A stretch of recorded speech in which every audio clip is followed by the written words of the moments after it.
Hello everyone, I am Monika from आइट्स 9। So यहाँ पे मैं हिंदी में पूरा एक्सप्लेन करने वाली हूँ कि कैसे हम किसी क्वेश्चन स्टेटमेंट को हम पैराफ्रेजिंग कर सकते हैं। इसकी इंग्लिश एक्सप्लेनेशन के लिए आप दूसरे चैनल पे जा सकते हो, आइट्स 9 पे। यहाँ ये हिंदी में एक्सप्लेनेशन है। सबसे पहले क्या रहता है कि जब भी हमें क्वेश्चन स्टेटमेंट राइटिंग टास्क 2 का मिलता है तो सबसे पहला काम हमें स्टेटमेंट को 4 बार पढ़ना होता है। किस लिए 4 टाइम्स पढ़ना है? सो डैट कि हमें उसका मेन टॉपिक मिल जाए, उसके सब टॉपिक्स मिल जाएं, और ऑफ कोर्स ये तो हमें पता ही होना चाहिए कि किस टाइप का क्वेश्चन है। Discuss both views. अब मैं आपको बताता हूँ, डिस्कस बोथ व्यूज़ में दोनों टाइप के जो जो दोनों उन्होंने स्टेटमेंट दिए, अपोजिट स्टेटमेंट दिए। फर्स्ट पॉइंट ऑफ व्यू कुछ और कह रहा है, second point of view is saying something different. तो फिर हम दोनों को फुली एक्सप्लेन करना है। ऐसा नहीं करना कि आप जिसको सपोर्ट कर रहे हो आप उसी को ज़्यादा एक्सप्लेन कर दोगे, दूसरे को कम कर दोगे। नो, इसमें बोथ बोला है उसने, डिस्कस बोथ व्यूज, तो दोनों को एक्सप्लेन पूरा करना है। फिर हम चलेंगे अपने ओपिनियन के ऊपर। ठीक है, अभी हमें क्वेश्चन स्टेटमेंट मिल गया है। इसका पूरा प्लान 5-6 मिनट्स में पूरा ऐसे प्लान कर लेना है, ब्रेनस्टॉर्मिंग कर लेनी है। पॉइंट्स भी बॉडी 1 में क्या लिखेंगे, 2 में क्या लिखेंगे, दैट्स मोर इम्पॉर्टेंट। तो वो भी मैंने वीडियोज़ बनाई है, आप पिछली वीडियोज़ को देख सकते हो। अब पैराफ्रेजिंग की मेन इंपॉर्टेंट चीज़ है। पैराफ्रेजिंग तो बहुत टाइप से हो सकती है। सबसे पहले जैसे क्या पैराफ्रेजिंग होती है कि वर्ड टू वर्ड लेके हम इन वर्ड्स को चेंज कर सकते हैं। ये सिंपल वे है इस पैराफ्रेजिंग को करने के लिए। एक दूसरा मेथड भी होता है कि टेम्पलेट्स को लगा के और इनको भी थोड़ा बहुत चेंज कर दो, वो भी रहता है।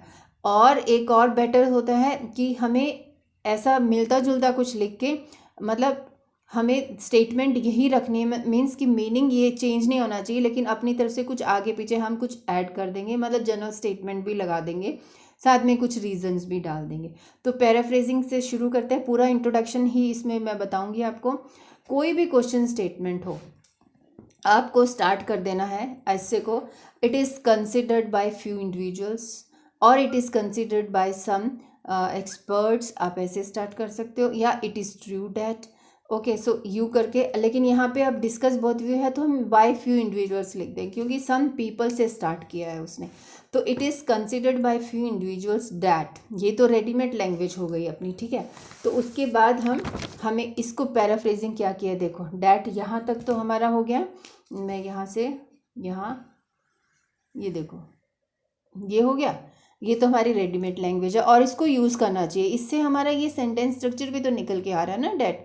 तो इसके बाद देखो हमने क्या लिखा, it is good for A countries culture. तो मैंने क्या लिखा है, it is useful for countries tradition and culture. मैंने अभी एक वर्ड एक्स्ट्रा डाल दिया, कल्चर से रिलेटेड ये ट्रेडिशन भी होता है, traditions and cultural values to import. अब यहाँ इम्पोर्ट लिखा है, अगर मीनिंग नहीं समझ में आया है, मीन्स आप इसका सिनोनिम नहीं जानते हो तो सेम वर्ड लिख दो, बट गलत लिखने की बजाय सेम लिखो।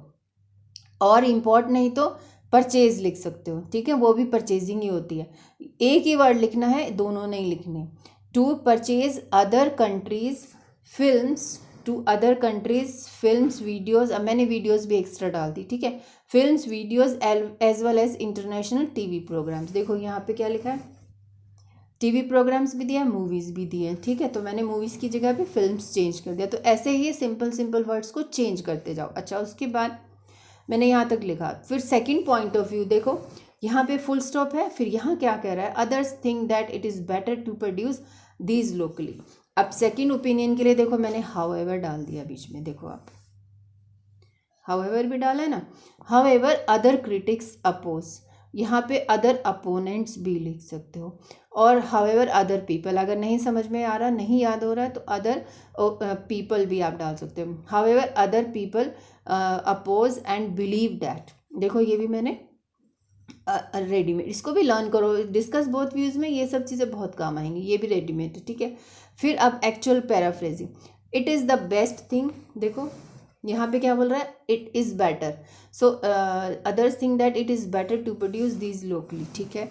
तो मैंने क्या लिखा, देखो it is the best thing to made these types of movies and television programmes domestically. Locally की जगह मैंने लिख दिया domestically by local artist only. Locally मतलब अब जब लोकल फिल्म प्रोड्यूस होगी तो लोकल आर्टिस्ट ही तो काम करेंगे ना, फिर फुल स्टॉप हुआ। उसके बाद ये पैराफ्रेजिंग हुआ हमारा यहाँ से यहाँ तक, यहाँ से यहाँ तक, दिस इज पैराफ्रेजिंग। ठीक है, अब हमें अनाउंस करना है अपना पॉइंट ऑफ व्यू। तो I support the latter point of view, मैं latter second point of view को सपोर्ट करती हूँ, जिसमें ये लोकल प्रोड्यूस करने के लिए बात कर रहे हैं। अब रीज़न भी देना चाहिए, because it would generate more employment options and income of the country man. ठीक है, ये मेरा ओपिनियन मैंने बताया। फिर आप आगे पैराग्राफ में क्या अनाउंस करने वाले हो, क्या लिखने वाले हो, वो बता दो। दिस ऐसे वुड नॉट ओनली एलोबरेट, देखो मेरा ये सेंटेंस स्ट्रक्चर भी आ रहा है, देखो अभी। तो इंट्रोडक्शन में हम इतने अच्छे अच्छे सेंटेंस स्ट्रक्चर डालेंगे तो definitely you will get bands. But हाँ, बॉडी 1 2 वो भी अच्छा होना चाहिए, ऐसा नहीं है कि उसको इग्नोर करो। Would not elaborate both aspects but also highlight my own view points for the second idea. ये देखो, ये फर्स्ट मैंने आपको पूरा शो हो रहा है कि मैंने ये फर्स्ट इंट्रोडक्शन कैसे लिखा, और पैराफ्रेजिंग देखो, simply some words I have changed it, देखो।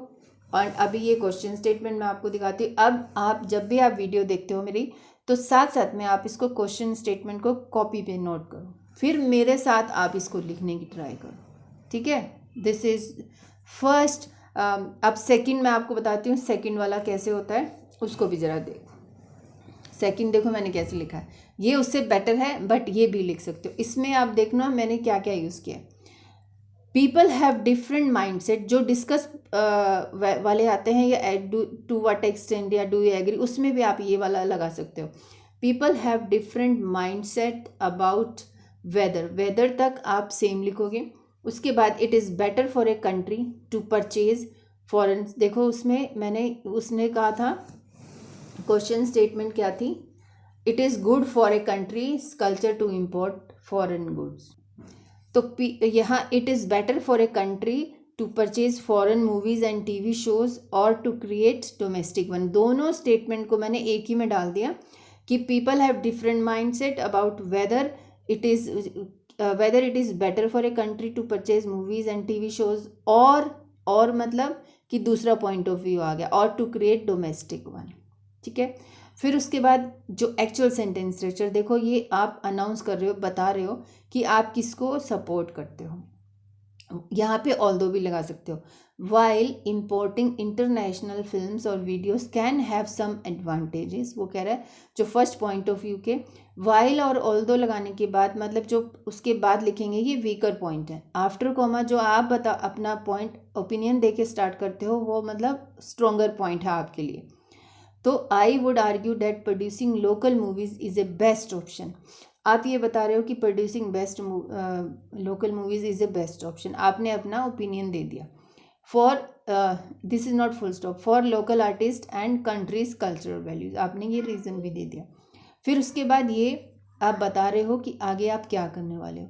दिस ऐसे will not elaborate, will not only, okay, will not only elaborate both aspects but also my viewpoint in the looming paragraph। देखो first sentence structure, ठीक है, one sentence structure, second sentence structure, यहाँ से यहाँ, फिर ये वाला थर्ड सेंटेंस स्ट्रक्चर। अब आप देखो मैंने कितना सिंपल वे में ये दोनों लिखे हैं, ये भी है और ये क्वेश्चन स्टेटमेंट है। Thank you so much.